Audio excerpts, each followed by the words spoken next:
আসসালামু আলাইকুম। আমাদের কোর্সের সাথে আমরা একটা নতুন কোর্স যুক্ত করতেছি যার নাম হলো স্পোকেন ইংলিশ। কারণ আমি দেখতে পারছি এই জিনিসটা দরকার। হ্যাঁ? তো আমরা এটা ওপেন করব। দেখেন স্পোকেন ইংলিশ একটা ফাইল। আমরা এখানে লিখব CMD code space dot enter.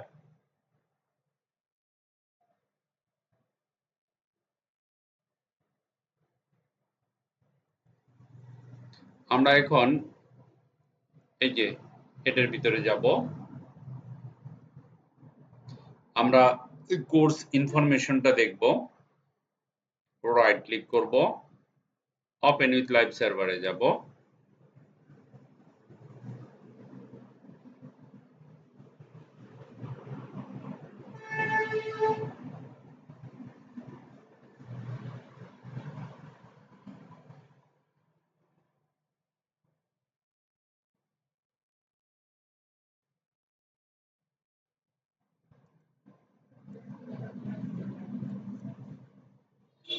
ওকে, কাদের জন্য ইংলিশ কোর্সটি অনেক জরুরি? অল স্টুডেন্ট, যারা স্টুডেন্ট আছো তোমাদের সবার জন্য এটা লাগবে। কারণ এই কোর্সে গ্রামার, ইংলিশ স্পিকিং, এভরিথিং সবকিছু স্পষ্টভাবে এবং সহজ করে বোঝানো হয়েছে। আশা করি বোরিং লাগবে না। অল ফ্রিল্যান্সার, যারা ফ্রিল্যান্সিং করবেন, ভালো ফ্রিল্যান্সিং করতেছিল আপনাদের ইংলিশ জানতেই হবে। ঠিক আছে, ট্রান্সলেটর দিয়ে হবে না। বিদেশে পড়াশোনা করার জন্য যাদের লেখাপড়া করার পরে বাহিরে লেখাপড়া করার ইচ্ছা আছে তাদের জন্য, বিদেশে কাজ করার জন্য, মাল্টি ন্যাশনাল কোম্পানিতে চাকুরির জন্য, এআই, ওয়েব ডেভেলপমেন্ট, প্রোগ্রামার ইত্যাদি হওয়ার জন্য, আর ইউর স্কিল ডেভেলপমেন্টের জন্য। ঠিক আছে, এটা ভেরি ভেরি ইম্পর্টেন্ট। ওকে, প্রত্যেকটা ক্লাস করার পরে যেমন ক্লাস 1 2 3 4 এরকম আমাদের এটা কমপ্লিট করতে ধরো 15টার মতো ক্লাস লাগবে। তো 15টা ক্লাস আমাদের 2 সপ্তাহের ব্যাপার, তাই না? বা 300 ম্যাক্সিমাম। তার মানে 15 থেকে 20 দিনের ভিতরে তুমি ফ্লুয়েন্টলি ইংরেজিতে কথা বলতে পারবা। আর যারা একদম ইংরেজি জানেই না বা কথা বলতে প্রবলেম হয়, ইংরেজিতে দুর্বল, তাদের জন্য মোস্ট ইম্পর্টেন্ট। তাদের জন্য তো দরকারই, যারা ভালো জানে তাদের জন্য দরকার। ঠিক আছে? তারপরে আমরা এক্সাম নিব। প্রত্যেকটা ক্লাস আমি যখন ভিডিও দিব, তারপরে ক্লাসে আসার পরে সেটার উপরে প্রশ্ন রেডি থাকবে, এক্সাম পেপার রেডি থাকবে, তোমাদেরকে এক্সাম দিতে হবে। ঠিক আছে? তো আমরা আমরা মেন কোর্সে যাচ্ছি।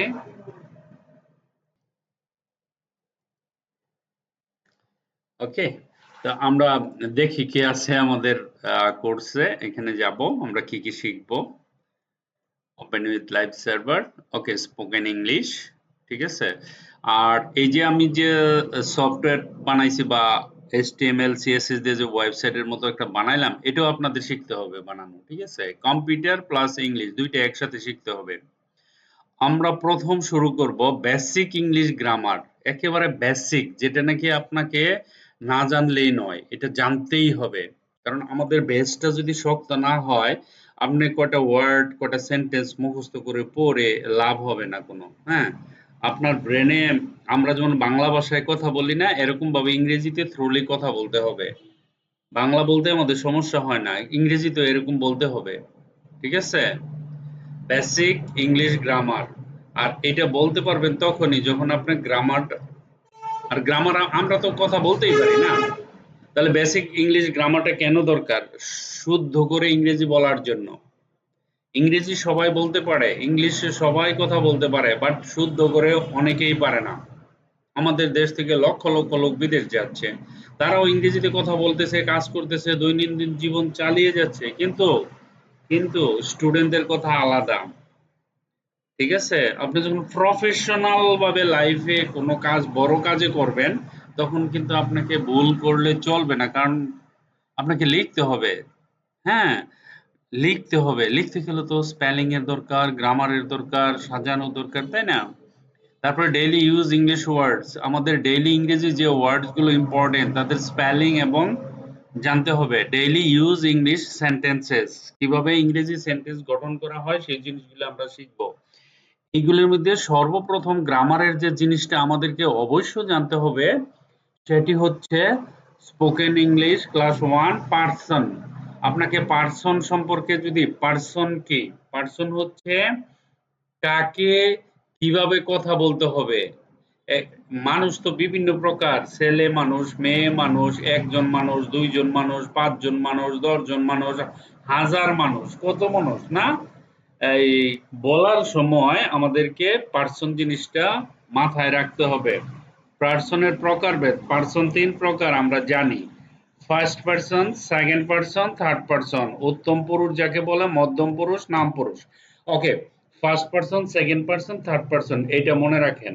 ঠিক আছে, that's it. First, second, third. Okay okay, তা আমরা বুঝতে পারলাম। আবার এই যে ফার্স্ট, সেকেন্ড, থার্ড পার্সন আছে না, এটা আবার দুই প্রকার। একটা হলো সিঙ্গুলার আর একটা হলো প্লুরাল। Singular, plural. সিঙ্গেল মানে ওয়ান, প্লুরাল মানে বহু। ঠিক আছে, একটা চার্ট আছে দেখেন, সিঙ্গুলার আর এটা হচ্ছে প্লুরাল। ফার্স্ট পার্সনে সিঙ্গুলার নাম্বারে কি হয়, I, me, my, mine, myself. প্রত্যেকটার অর্থ দেওয়া আছে, আই মানে আমি। ঠিক আছে, second person you, you, yours. Third person সবগুলো এখানে দেওয়া আছে, প্লুরাল উই, আস ইত্যাদি। এখানে সুন্দর করে এগুলো আমরা প্র্যাকটিক্যালি কথা বলবো, এই রুলস গুলো আমরা ইউজ করব। ঠিক আছে, তারপরে আসতেছে আমাদের টেন্স। টেন্সটা আমাদের ভালো করে শিখতেই হবে। হেল্পিং ভার্ব কি কি, এম, হ্যাভ। পাস্ট, এটা হলো প্রেজেন্ট টেন্সের। আর পাস্ট টেন্সে হচ্ছে ওয়াজ, হ্যাড। ফিউচারে হচ্ছে উইল, উইল হ্যাভ। প্রেজেন্ট টেন্সে হচ্ছে you, we, they. Helping verbs আর have been. Past tense you, we, they. Helping verb were, had been.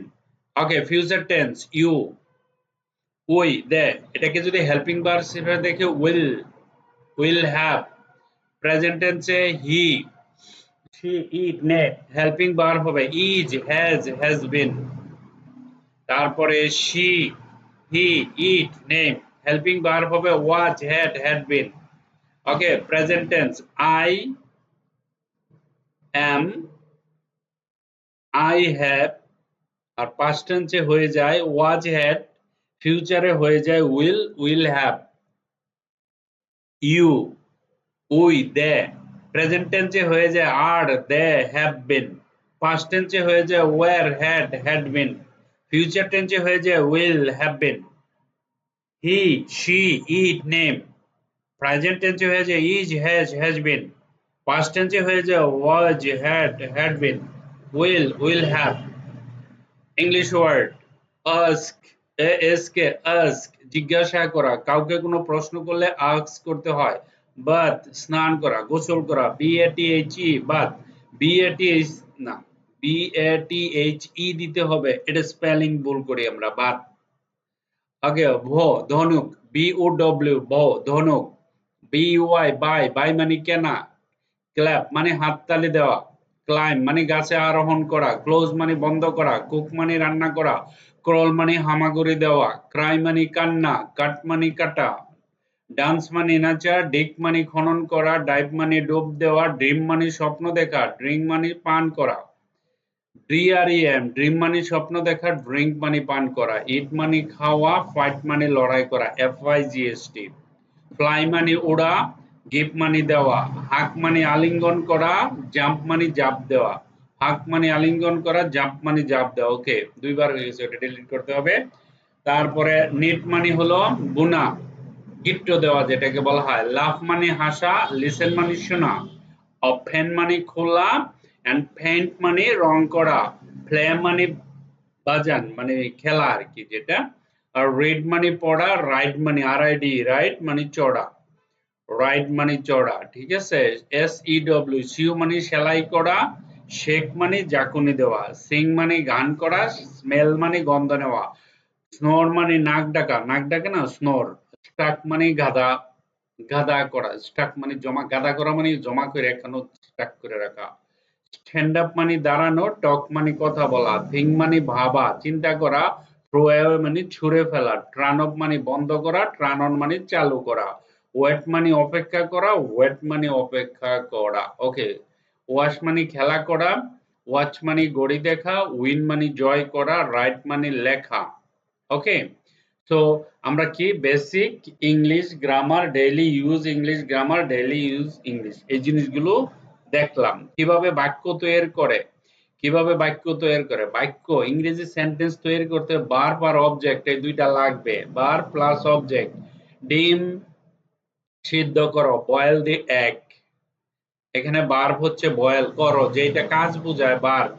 তারপর হলো চাবি নিয়ে এসো, ব্রিং দি কি, চাবি নিয়ে এসো। এটি পরিষ্কার করো, ক্লিন ইট। এখানে থাকুন, স্টে হিয়ার। আমাকে সাহায্য করো, হেল্প মি। লাল কালি দিয়ে যা দেখতেছেন সবই হলো ভার্ব, আর এটা হলো অবজেক্ট। ভার্ব আর অবজেক্ট মিলে সেন্টেন্স হয়। জামা কাপড় ধুয়ে ফেলো, ওয়াশ দি ক্লথের। ওকে, টিভি চালু করো, সুইচ অন দি টিভি। তোমার নাম লেখো, right your name. Structure, bar plus object, structure. আরেকটা হচ্ছে সাবজেক্ট প্লাস বার প্লাস অবজেক্ট, পেন্স। ঠিক আছে, তারপরে এখান থেকে হবে আমাদের প্র্যাকটিক্যাল এক্সাম। যেমন এখানে আমি ভাত খাই, এই ভার্ব দিয়ে, এই স্ট্রাকচার দিয়ে তোমাকে you have to write 10 sentences. ঠিক আছে, প্র্যাকটিক্যাল ওয়ার্ক এন্ড এক্সারসাইজ। ঠিক আছে, ক্রিয়েট 10 সেন্টেন্স। তোমাকে নিজে চিন্তা করে এখানে 10টা সেন্টেন্স ইংরেজিতে বানাতে হবে। সেই সেন্টেন্স গুলি কিরকম, যেমন আমি ভাত খাই, আই ইট রাইস।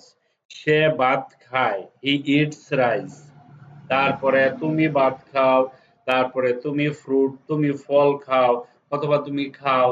ঠিক আছে, তুমি যাও। এই স্ট্রাকচার দিয়া তোমাকে নিজে এক্সামের মধ্যে 10টা সেন্টেন্স বানাতে হবে। সিম্পল পাস্ট সেম, আমি ভাত খেয়েছিলাম, আই এট রাইস। ইট থেকে এইট হয়ে গেল। ঠিক আছে, এখানে ভার্ব টু, দুই ধরনের ভার্ব চেঞ্জ হয়ে গেল। এখানে ভার্ব ওয়ানে ভাত মানে ইট, আর এখানে ভার্ব টু, ঠিক আছে, চেঞ্জ হয়েছে। ফলো করতে হবে ভার্ব, সিম্পল ফিউচার। ওকে, এখানে আবার যেমন আমি ভাত খাবো, I will eat rice. Will শব্দটা হবে, তারপরে past continuous, subject am is are হবে, ভার্ব হবে, আইএনজি যোগ হবে, অবজেক্ট হবে। আমি ভাত খাচ্ছি, I am eating rice, past continuous. ঠিক আছে, আমি ভাত খাচ্ছিলাম, অতীতে খাচ্ছিলাম, সেটাই বোঝানো হয়েছে। সুন্দর করে আমি লিখে দিছি। ফিউচার কন্টিনিউয়াস, সাবজেক্ট আমি ভাত খেতে থাকবো, সবকিছু রুলস লেখা আছে। Present perfect, subject have has. ঠিক আছে, আমি ভাত খেয়েছি, I have eaten rice, past perfect. তারপরে subject had plus verb three, object আমি ভাত খেয়েছিলাম, I had eaten rice. Future perfect, subject will have plus verb three plus আমি ভাত খেয়ে থাকবো, আইল হ্যাভ ইটেন রাইস। ওকে, তো আমি এখানে গ্রামারের কিছু রুলস দেখাচ্ছি, প্লাস প্রত্যেকটা রুলস দিয়ে 10টা করে সেন্টেন্স নিজে নিজে বানাতে হবে। এটা হচ্ছে এক্সাম। ঠিক আছে, আর গ্রামার থেকেও এক্সাম হবে। একেবারে বেরে বেসিক, যারা কথা বলতে পারে না, যারা ইংরেজি জানেন না, সবার জন্য এটা। ঠিক আছে, আমার এখানে কম্পিউটারে অনেক স্টুডেন্ট আছে যারা ইংলিশই জানে না, যারা মাদ্রাসার স্টুডেন্ট আছে তাদের জন্য তো ভেরি ভেরি ইম্পর্টেন্ট। আর আমার কিছু স্টুডেন্ট আছে তাদের জন্য, প্লাস যারা ইংরেজি শিখতে চায় তারা এই কোর্সটা নিতে পারেন, একেবারে ইজি। হ্যাঁ, সো এই ক্লাস নাম্বার 1 এ এতটুকুই। হ্যাঁ, এটার উপরে এক্সাম হবে। তো আমি যেটা দেখাইছি সেটা দেখবেন। ক্লাস তো আছে, ক্লাসে তো আমি আবার দেখাবো এই ক্লাসে। হ্যাঁ, তো মোটামুটি আধা ঘন্টা প্র্যাকটিস করলে, প্রতিদিন আধা ঘন্টা করে প্র্যাকটিস করলে, 15 দিনে 15টা ক্লাস করলে আপনি অনর্গল ইংরেজিতে কথা বলতে পারবেন, আই এম গ্যারান্টি। ওকে, তারপরে গ্রামার কোনো ভুল হবে না। আর ইন্টারে বলেন, যে কোনো জায়গায়, ইউনিভার্সিটিতে বলেন, এসএসসিতে বলেন, যেখানে যান, আপনার ইংলিশে লেটার মার্ক থাকবে, ফার্স্ট পেপার এবং সেকেন্ড পেপার। ঠিক আছে, that is the promise with you. Thank you very much for watching this video. Bye by.